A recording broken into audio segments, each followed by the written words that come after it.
ಅಶೋಕ್ ಅಣ್ಣವರು ಮಾಡೋದು ಸರಿ ಇದೆ, ಮತ್ತು ಈಗ ಉಗ್ರರು ಒಳಗೆ ಬಂದು ಬಾಂಬ್ ಬ್ಲಾಸ್ಟ್ ಮಾಡ್ರಲ್ಲ, ಅದ್ರ ಬಗ್ಗೆ ಏನಂತ ಸುಮ್ಮನೆ ಏನು ಮಾತಾಡಿದ್ರಿ? ಯಾರ್ರೀ ಯಾವ ಸರ್ಕಾರಗಳು ಎದಕ್ಕೆ ರೀ ಮಾಡ್ತತೆ? ಹಾಂ, ಎನಿ ಗೋರ್ಮೆಂಟ್ ಅಂದರೆ ಸಿದ್ದರಾಮಯ್ಯ ಗೋರ್ಮೆಂಟು, ಸಿದ್ದರಾಮಯ್ಯರು ಹೋಗಿ ಅಲ್ಲಿ ಪ್ರೋತ್ಸಾಹ ಕೊಡ್ಬೋದಾ? ಪರಮೇಶ್ವರ್ ಸಾಹೇಬ್ರು ಪ್ರೋತ್ಸಾಹ ಕೊಡ್ಬೋದಾ? ಏನು ಆಯ್ತು ಪ್ರೋತ್ಸಾಹ ಕೊಟ್ಟರೆ ನಮಗೇನಾಗ್ತದೆ, ನಮಗೇನು ಅನುಕೂಲ ಐತೆ ಅಂತ ಕೇಳ್ಬೇಕಲ್ಲ. ಆಯ್ತು ಸರ್ ಪ್ರೋತ್ಸಾಹ ಕೊಟ್ಟರೆ ಏನು ಅನುಕೂಲ ಆಗುತ್ತೆ ಅಂತ ಕೇಳ್ಬೇಕು. ಏನು ಅನುಕೂಲ ಆಗುತ್ತಂತೆ ಅದ್ರ ಬಗ್ಗೆ ಏನು ಮಾಹಿತಿ ಇದೆಯಾ? ನಾವು ಪ್ರೋತ್ಸಾಹ ಕೊಟ್ಟಿದ್ದೀವಿ, ನಾವು ಅದ್ರ ವಿಟ್ನೆಸ್ ಇದೆಯಾ? On what basis is telling?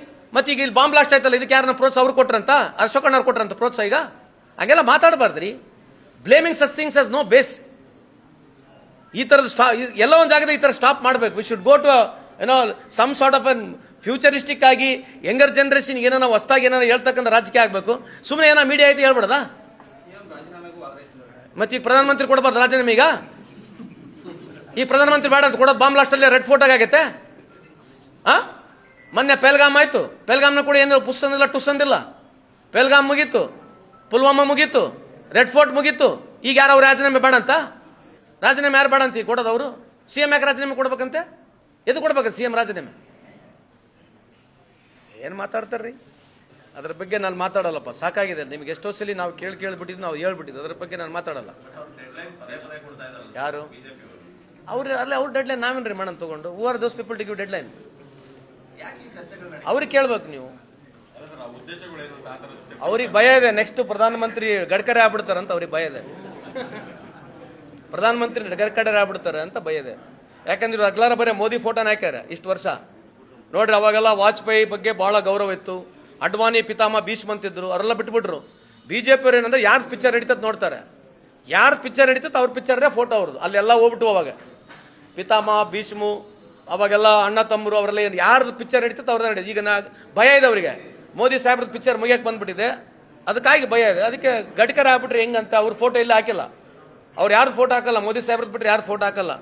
ಇತಿಹಾಸ ವರ್ಷದಿಂದ ಯಾರು ಪಾರ್ಟಿ ಕಟ್ಟಾರಲ್ಲ ಹೋಗ್ಬಿಟ್ರು. ಈಗ ಬಂದ್ಲಿ ಒಂದು ಫೋಟೋ. ಆಮೇಲೆ 33 ಕೋಟಿ ದೇವ್ರದಾರ, ಯಾವೆಲ್ಲ ಒಂದೇ ದೇವ್ರು ನಮ್ಮ ದೇಶದಾಗ ಇರೋದು ಈಗ ಸದ್ಯಕ್ಕೆ. ನಿಮಗೆ ಗೊತ್ತಲ್ಲ, ನೀವು ಯಾರನ್ನ ದೇವ್ರು ಅನ್ಕೊಂತೀರ, ಅವ್ರು ನಿಮ್ಮ ದೇವರು. ಬಿಜೆಪಿ ಅವ್ರು ಮೋದಿನೇ ಅನ್ಕೊಳ್ಳೋದು. ಯಾಕಂದ್ರೆ ರಾಮನ್ಕಿನ ದೊಡ್ಡ ಫೋಟೋ ಹಾಕ್ಬಿಟ್ರಲ್ಲ, ಜನ ಒಪ್ಕೊಂಡ್ರಲ್ಲ, ನೀವು ಒಪ್ಕೊಂಡ್ರಲ್ಲ, ನಾವು ಒಪ್ಕೊಂಡ್ಬಿಟ್ಟಿವಲ್ಲ, ಹಂಗೈತೆ. ರಾಮ 3 ಅಡಿ, ಮೋದಿ ಸಾಹೇಬ್ರು 6 ಅಡಿ. ರಾಮ ದೇವರು 3 ಅಡಿ, ಮೋದಿ 6 ಅಡಿ ತೋರಿಸ್ಬಿಟ್ರಲ್ಲ ಈ ದೇಶದಲ್ಲಿ. ನೀವೇ ಟಿವಿಯಾಗೆಲ್ಲ ತೋರಿಸಿರಲ್ರಿ, ಎಲ್ಲ ಕಡೆ ನೋಡಿ ನಾವು ಕೂಡ. ಮತ್ತೆ ಯಾರು ದೊಡ್ಡವರು ಈ ದೇಶದಲ್ಲಿ? ರಾಮ ದೇವ್ರಕ್ಕಿನ ಮೋದಿ ಸಾಹೇಬ್ರೇ ದೊಡ್ಡವರು ಅಂತ ತೋರಿಸ್ಬಿಟ್ರು. ಇಂಥವ್ ನೀವು ಯಾರು ಬಿಜೆಪಿ ಕೇಳಂಗಿಲ್ಲ ಪ್ರಶ್ನೆ. ಕೇಳ್ರಿ ಫಸ್ಟ್ ಹೋಗಿ. ಆಯ್ತು ರೀ, ನಮಾಜ್ ಕೇಳೋಣಂತೆ ನೀವು ಹೇಳ್ರಿ. ರಾಮಂದು ಫೋಟೋಕಿನ ಬ್ಯಾನರ್ಗಳಲ್ಲಿ ಆಮೇಲೆ ರಾಮನ್ನ ಕೈಗಿಡ್ಕೊಂಡು ಮೋದಿ ಸಾಹೇಬ್ರು ಕರ್ಕೊಂಡು ಹೋಗ್ತಿದಾರೆ. ದಾರಿ ಗುರ್ತಿಲ್ಲ ರಾಮಗೆ, ಇವರು ಬಳ್ಳಿಡ್ಕೊಂಡು ಮೋದಿ ಸಾಹೇಬ್ರು ಕರ್ಕೊಂಡು ಹೋಗ್ತಿದಾರೆ ರಾಮಗೆ. ಇದು ಒಪ್ಪೋದಾ ನೀವು? ನಡೀತದೆ ಪಿಕ್ಚರ್ ನಡೀತಲ್ರಿ, ನಡೀತಾ ಇದೆ. ಪಿಕ್ಚರ್ ನಡೆಯವರಿ ನಡೆಸೋದು. ಅದಾದ್ಮೇಲೆ ನೋಡ್ರಿ, ಇನ್ನ 5 ವರ್ಷ ಆದ್ಮೇಲೆ ಇವೇ ಯೂ ಟರ್ನ್ಗಳು ಹೆಂಗಿರ್ತವೆ ಎಲ್ಲ ಇದಾವೆ. ಯಾರು ಏನೇನು ಮಾತಾಡಿದ್ರಿ ದೇಶದಲ್ಲೆಲ್ಲ ರೆಕಾರ್ಡ್ನಾಗ ಇರ್ತದೆ, ಮುಂದೆ ಚೆಕ್ ಮಾಡಿ ನೋಡೋಣ.